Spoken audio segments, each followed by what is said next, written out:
I mean, aren't you like the army soldier? I guess so. You know, all of the metrics that you do to measure kind of like one's lethality, both shooting, long distance, mid distance. I'm the champion of pretty much all of them. You know, so. And now he's in the info war and supporting what we're doing. It's exciting. Tim Kennedy, 5 more minutes with him, and then he's running. And then we've got other guests coming in. Stay with us. We'll be right back in 70 seconds. All right, we got 5 minutes left with Tim Kennedy. He is a busy guy. He got home at like 2 in the morning last night from doing, I guess, Tooth Fairy work. And then he's here. He's got a big movie premiering tomorrow. And he's going out on the street with us tomorrow to do some clandestine stuff. So run through it. But you wanted us to play this clip. They're having to find it, so I'll play it later and put it together with you talking about it on the Nightly News. But describe this clip. It's the embodiment, it's the personification of the neutering of what it means to be a man. So this guy goes and shoots an M4 at the range. And he has this catastrophic, nearly traumatic event while he's trying to shoot an M4. It's .223. This is what I let like my 10-year-olds shoot. It's just a little bit bigger than a 22. There's no kick. No kick at all. Not if you push it into your shoulder. Nothing. So he shoots this gun a couple of times, and he's like, the concussion, the gases, the smell of it all. It was so overwhelming. I had post-traumatic stress for hours after it. He's trying to create a phobia. Exactly. So people don't do it. I mean, I'm not the super soldier, but I sit there and fire 100 rounds with a 50 cal handheld. Effortlessly. And then these guys are like, can't shoot a .223. I don't know if they've been like actually emasculated or if they're just trying to demonstrate to the world how weak Americans are. I mean, it seems like it's intentional. He's like, no. It's not cool to go and work hard and to go train and go shoot. It's better just to be like the biggest sissy on the planet that can't even shoot a .223 because it hurts my shoulder and the gases and seeing the brass fly out. It's traumatizing. I can't take it. Well, that's like these social justice warriors that see the chalk on the ground and start freaking out and convulsing. All right, so seriously, a lot of you haven't tried Super Male Vitality. Some of the other products that Tim likes are all listed. They're all 15% off today. I should have added that for folks to take advantage of this.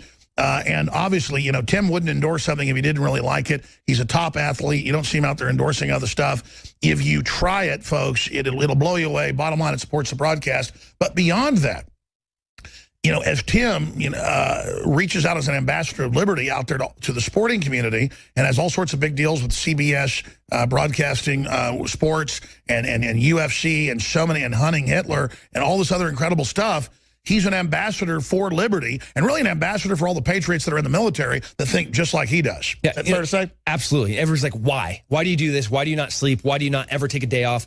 Why are you like Because you're alive. One, because I'm alive. The layers of blindness have been pulled, and that's because of hard work. And I want the biggest platform I can. I want to be on CBS. I want to be on the History Channel. Not for me. I don't care about, like, my family's going to be taken care of forever. I want to preach. I want everybody to know how important truth and liberty is. And wherever we've already dominated on every other front. Now you're going to do it in the info war. Yeah. So wherever I welcome to the info war. I love it. Fights come to them. But it's perfect. You live here in Austin. You've been friends with Shane so long, and this happened totally organically. Yep. We got more coming. You know, we're gonna give you the stuff you need to know how to be a patriot. We're gonna go film stuff this weekend. We're gonna go film stuff next week. It is gonna be what the steps you need to take about how to be free, how to get free, like food, not from the government, how to grow it, how to change your oil, how to clean your gun, how to go to the range, what drills you should do at the shooting range. And you're about to go shoot another season of Hunting Hitler. And, of course, you discovered that big house and all that, owned by German contractors, owned by German corporations. You are finding where the Nazis ran. Absolutely. So last season, we kind of had some gloves off, or gloves on. We're taking the gloves off this year. We did the research last year. Now we are executing. We're going to show you kind of what happened, what you can do with money, and when you have media support behind you. And these were socialists, fascist socialists, that went on the run and then hid in South America. All right, and where's your movie premiere tomorrow night? The movie premieres worldwide. Range 15, range15.com to get tickets, and it's veteran everything. It is veteran made. You're a wild man, Tim Kennedy. Amazing. And, of course, sheepdogresponse.com. I'm as crazy and good. All right, good job, buddy. Good to have you here. Orlando over the weekend. A radical Islamic terrorist killed 49 people at least and wounded dozens more, dozens. It was the worst terrorist attack since September 11th and the worst mass shooting in our country's history. We want to live in a country where gay and lesbian Americans and all Americans are safe from radical Islam.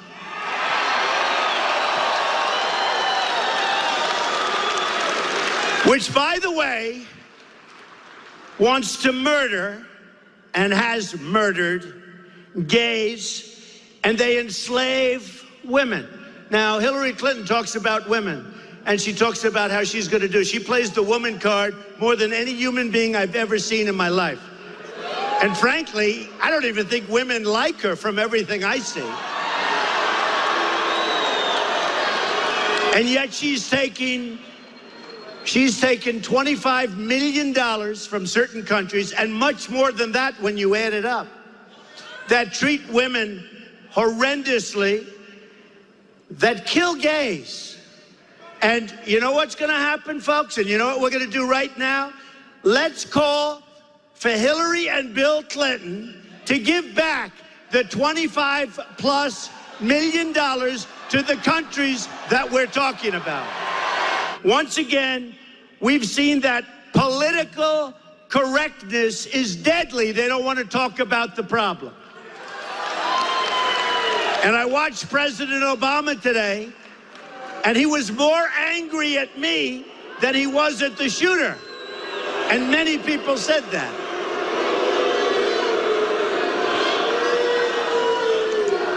One of the folks on television said, boy, has Trump gotten under his skin. But he was more angry, and a lot of people have said this, the level of anger, that's the kind of anger he should have for the shooter and these killers that shouldn't be here.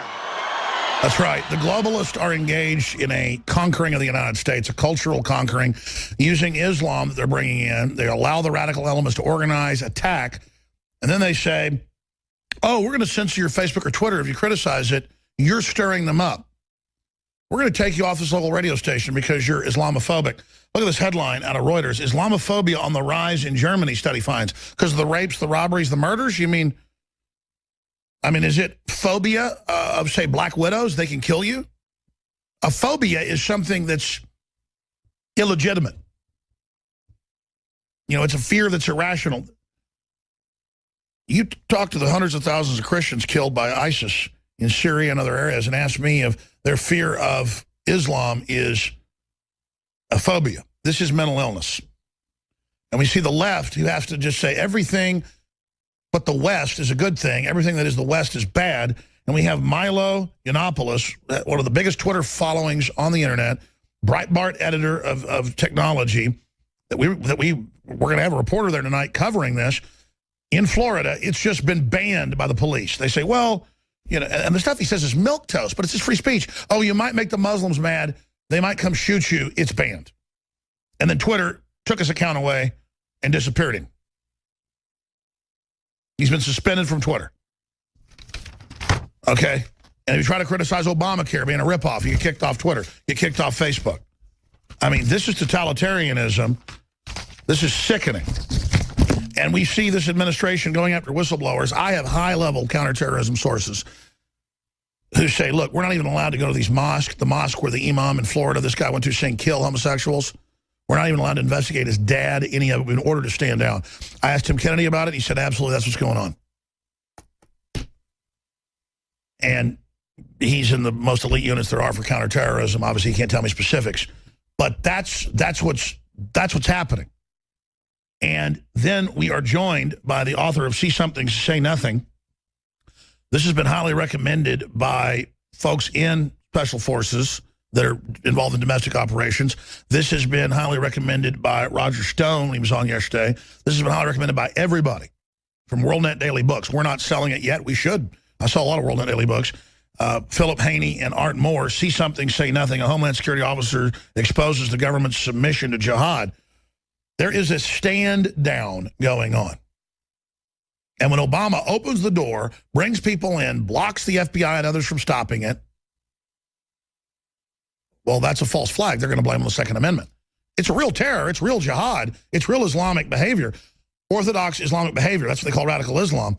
But when the government or criminal elements of it open the door and protect it and call off the sheepdogs and let them attack, it's a false flag. And now Obama came out and blamed the Second Amendment and said, American terrorist, homegrown. We need more laws, even though this guy was working for a security contractor out of the UK.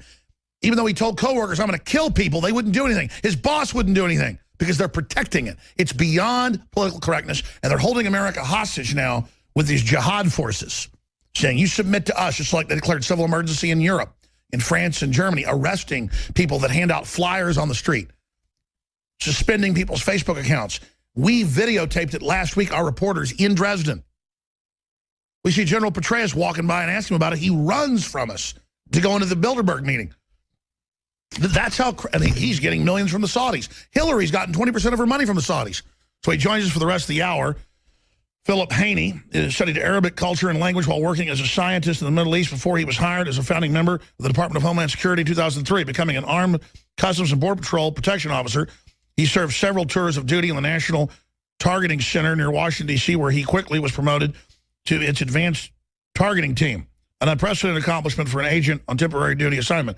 Officer Haney won numerous awards and commendations for his superiors for meticulously compiling information and producing actionable reports that led to the identification of hundreds of terrorists.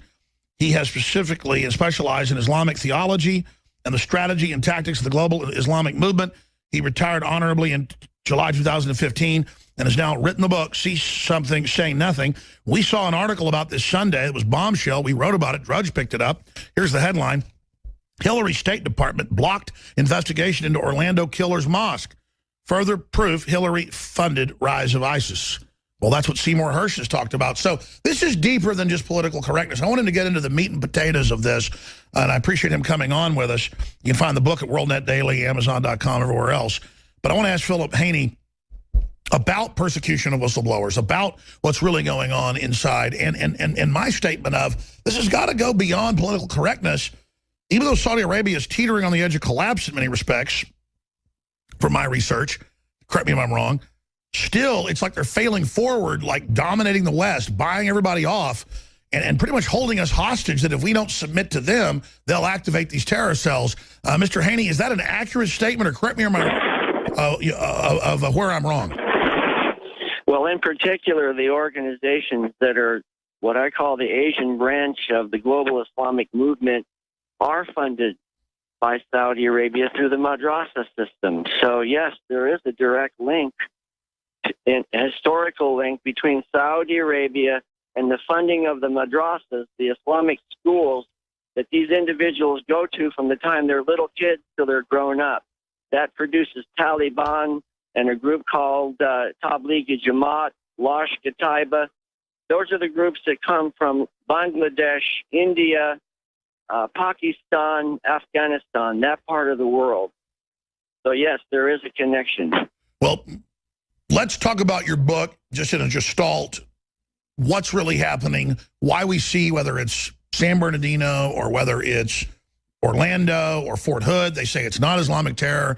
They try to cover it up. But before it happens, we see that there's agents being told, we may investigate you for civil rights investigations, stop looking into this.